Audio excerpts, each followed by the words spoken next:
de Best Intelligence. C'est ça. Et vous êtes formateur, consultant international et expert en développement des affaires, entrepreneur, journaliste économique. Oh, ça fait beaucoup ça. Ouais, ça fait beaucoup. Alors vous êtes là pour nous parler justement du rôle des initiatives de la diaspora dans le financement et le développement économique en Afrique. C'est ça. C'est assez large. Beaucoup. Ouais. Pourquoi une telle thématique?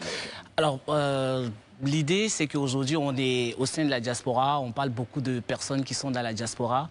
Et toutes ces initiatives-là, africaines, sur l'aspect du financement et le développement. Aujourd'hui, la diaspora, moi je vis par exemple en France, mais quand on parle forcément de la diaspora, c'est pas seulement de la diaspora française. On parle de toutes les diasporas, c'est autour de 160 millions de personnes. C'est énorme, c'est beaucoup, mais on va rester restreint sur les initiatives. Aujourd'hui, on nous dit que la diaspora doit venir pour appuyer les États, pour appuyer les économies, pour appuyer le développement. Il y a énormément d'initiatives qui se font, mais est-ce qu'aujourd'hui l'État, je peux prendre le cas de la Côte d'Ivoire, puisqu'on est en Côte d'Ivoire, l'État est prêt, à accepter toutes ces initiatives-là? Mais bien le ministère des Affaires étrangères, vous avez quand même une section pour toutes vos actions économiques et tout.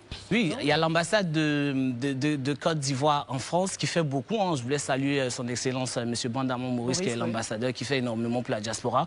Mais ce que je dis, c'est que je vais prendre par exemple le cas des jeunes. Moi, je suis CEO de Best Intelligence. C'est un cabinet qui travaille sur les aspects d'intelligence économique et d'entrepreneuriat. L'idée, c'est que est-ce que l'État peut nous donner aujourd'hui des plateformes ou nous donner des espaces pour permettre à ces jeunes, pour permettre de former ces jeunes-là sur les questions d'intelligence économique, sur les questions de veille stratégique, mais surtout sur les questions d'entrepreneuriat, parce que c'est ça aussi le pilier, le cœur. Mais pourquoi vous n'allez pas directement vers ces jeunes? Je veux dire, il n'y a pas d'empêchement. Les jeunes sont accessibles. Je parle des universités, je parle des grandes écoles, je parle également des centres de formation, et même dans les communautés villageoises, dans les quartiers, ces jeunes sont accessibles. Alors, pourquoi ne pas les lâcher directement? Pour rester dans le sens de la question d'Edith, aujourd'hui, vous parlez d'entrepreneuriat, donc finalement, le rôle de l'État, il vient un peu après. C'est d'abord une initiative personnelle de vouloir transformer la société et de faire accompagner. Alors aujourd'hui, l'État donne des chiffres. On nous dit, on a X personnes qui sont au chômage, il y a des jeunes, il y a des femmes, il y a même des personnes adultes.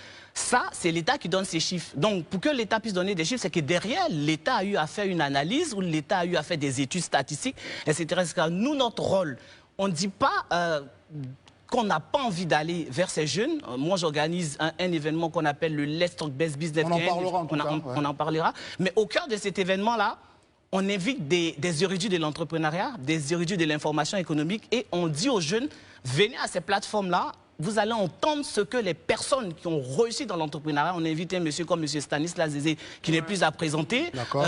Lorsqu'il vient et qui parle de l'entrepreneuriat, il donne des conseils. Ce sont des choses pragmatiques, ce n'est pas de la littérature. Non, mais je ne suis pas d'accord. Je ne suis pas convaincu parce qu'il y a énormément d'événements au cours desquels, donc vous avez cité Stanislas Zézé et bien d'autres entrepreneurs ivoiriens et même de la sous-région, parle aux jeunes, s'exprime auprès des jeunes. Ça dépend du discours qui est donné. On a la CGCI Academy, on a plein d'autres événements tout au long de l'année qui permettent de former les jeunes à l'entrepreneuriat, de les sensibiliser également à l'entrepreneuriat. Oui, il y a un suivi. Il y a un suivi auprès de ces structures privées. Quand je prends la fondation... Mais s'il y a un suivi, c'est que finalement le problème de l'entrepreneuriat, mais le problème du chômage ne va pas se poser. Parce que si on a un suivi, c'est que les résultats tangibles... Il ne faut pas être manichéen, c'est-à-dire à la limite, s'il y a un suivi, il y a forcément d'autres initiatives à faire. Donc il ne faut pas imaginer que les initiatives présentes n'existent pas ou ne donnent pas de... Ah non, c'est pas ce que je suis en train de dire. Non, je parle de suivi parce que derrière, s'il y a un suivi, c'est qu'on doit se dire peut-être s'il y a un suivi, on a des éléments tangibles, des éléments concrets. Quel est le chiffre au niveau du chômage qui ne vous satisfait pas et qui fait que selon vous, il n'y a pas de suivi de l'État en grise qui ne fait que le nombre de chômeurs ne réduit pas? Peut-être que je vais me répéter. Ce que j'ai dit, ce n'est pas en termes de chiffres, ce que je suis en train de dire, mais c'est en termes de... Parce que là, la question, c'était les initiatives. Donc moi, ce que je dis... Voilà, en termes d'initiatives, ce que je dis, c'est qu'on a énormément de personnes de la diaspora qui sont prêtes à venir aider les jeunes. Ce qu'on demande à l'État, c'est de créer un cadre pour qu'on puisse discuter, présenter ces initiatives. Je ne connais pas ici. Alain Thiba, je vois que Alain Toussaint vous écoute avec beaucoup de stoïcisme. Je ne sais pas si tout ça l'inspire, mais bon, une question avant de passer à Daouda. Non, je vais juste rappeler que, effectivement, bravo à la diaspora qui s'intéresse à l'Afrique. Ce n'est pas toujours évident quand on est de l'autre côté de penser qu'on peut construire un avenir voilà, pour les populations qui sont ici. Maintenant, le message que je vais quand même passer, c'est que l'État ne peut pas tout faire. On est totalement d'accord. D'où le rôle important qui est le vôtre. Insérer les jeunes, les femmes, réduire le chômage, etc. Faire face à certaines contraintes budgétaires, notamment parce qu'il faut investir dans l'éducation, la santé, des secteurs qui ne sont pas forcément productifs. Donc votre rôle, il est important. Voilà. Donc au-delà de la formation, ce sont des capitaux qu'il faut enfin apporter, je pense. Voilà. Pour moi, c'est ça l'enjeu principal. C'est bien de former, éduquer la population, les jeunes et autres, c'est une chose. Aujourd'hui, si vous prenez, je veux dire, 5 millions, vous donnez un jeune qui n'est pas formé, qu'est-ce qu'il va faire avec ces 5 millions? Parce que, je veux dire, la base, c'est la formation. Une fois qu'on a fini la formation, dans l'entrepreneuriat, il y a la comptabilité. Aujourd'hui, il y a la stratégie, il y a la communication sur les réseaux sociaux. Edith qui est très présente sur les réseaux sociaux, on te suit de partout.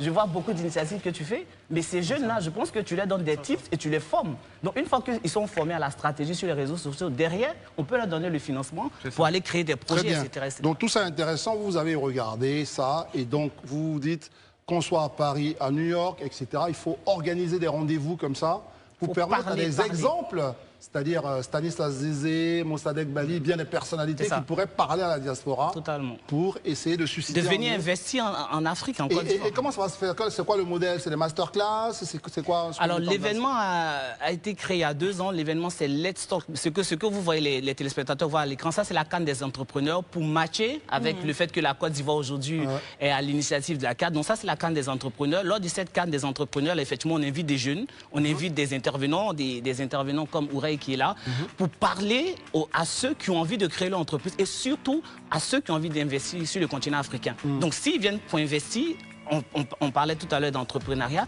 l'investissement va permettre donc de former ces jeunes-là sur les aspects de stratégie, sur les aspects des réseaux sociaux, sur les aspects de comptabilité et sur tous les éléments connexes même qui sont liés donc au développement de l'entrepreneuriat. Donc la CAN des entrepreneurs, c'est le 20 janvier à Paris. À Paris, et vraiment ça c'est une courte réponse. Est-ce que ça intéresse vraiment les Africains qui sont allés justement loin du continent d'entreprendre vers l'Afrique? Ils ont plutôt envie de construire leur vie sur place. Enfin, c'est quoi? Qu'est-ce que vous observez très rapidement? Alors, ce qu'on observe, c'est que tout le monde aujourd'hui, et on le comprend tous, tous les enjeux sont en Afrique. Ça, personne ne peut le nier.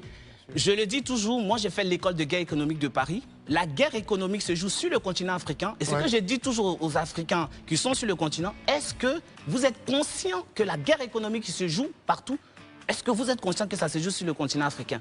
Souvent, d'autres me disent, c'est quoi la guerre économique? Bon, c'est pour ça que je parlais de formation. C'est un autre débat. C'est un autre débat. Avons-nous les armes aujourd'hui? C'est ce que vous essayez de nous donner pour qu'on soit bon dans cette guerre économique à venir, enfin qui existe déjà. Hein. Mais une chose est sûre, nous on vous a reçu avec beaucoup de plaisir. On invite vraiment tous ceux qui veulent participer à cette canne des entrepreneurs à se rendre. Donc le 20 janvier sera du côté de Paris. Ils auront le temps de regarder un peu la canne quand même. Bien sûr, c'est juste le 20 janvier, mais depuis le 13 janvier, on sera là pour suivre. Merci en tout cas, Alain. Et la victoire sera, on l'espère, pour la Côte d'Ivoire. Bien sûr. Merci Alain Tibé Gogbé d'être venu. Vous êtes CEO de Best Intelligence et vous êtes formateur consultant, expert en développement des affaires, entrepreneur, journaliste économique. Et avec vous, on parlait du rôle des initiatives de la diaspora dans le financement et le développement économique en Afrique. Merci d'être venu. C'est moi qui vous remercie. Nous faisons juste une courte pause pour l'actualité. On se retrouve juste après.